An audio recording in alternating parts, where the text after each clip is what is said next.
So pagkatapos natin maglagay nito, isusunod naman natin. Gusto ko, bakit ba? Gusto ko sunod-sunurin sila. Bakit ba?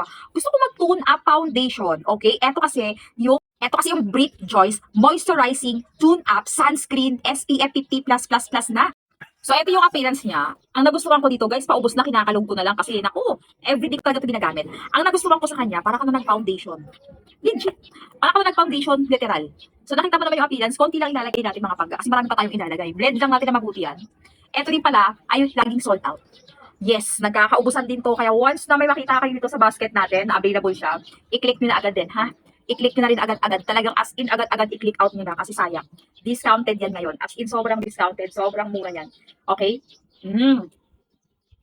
Napaka-blendable, napaka-lightweight, talagang no white cast, sobrang ganda ng tune-up na to, at foundation na siya. So dual purpose na, hindi mo na kailangan literal mag-makeup or what, hindi mo na kailangan mag-aligagapang kakalagay na mga kung ano-ano sa pagmumukha mo. So eto lang, bebe ko, sapat na talaga, promise. Eto lang talaga. This is from Round Lab, okay? Trending ni Round Lab to. So kung wala ka pang ganito, try mo lang. Sayang naman kasi, sayang talaga. Eto rin, moisturizing stick din siya. So, ito yung appearance niya. Pakita ko lang din sa inyo. So, ganyan yung mismong appearance niyan.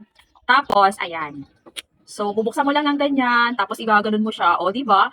O, sobrang dali lang na to. Easy to use na rin talaga siya. Beb, promise.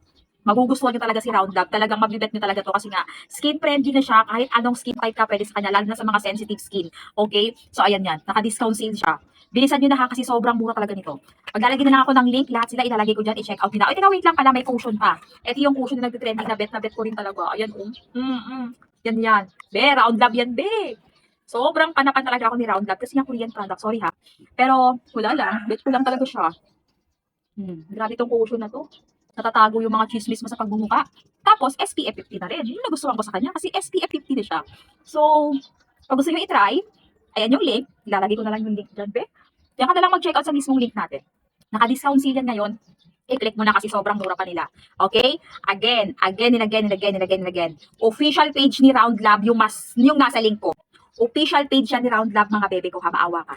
Official page siya ni Round Lab, bebe, maawa ka. Kaya kailangan diyan ka mismo mag-check out kasi maraming kamukha at katulad to. So para mas safe yung mag-check out mo, kailangan galingan mo. Mismo sa official page ka mag-check out, please lang, para hindi sayang ng pera.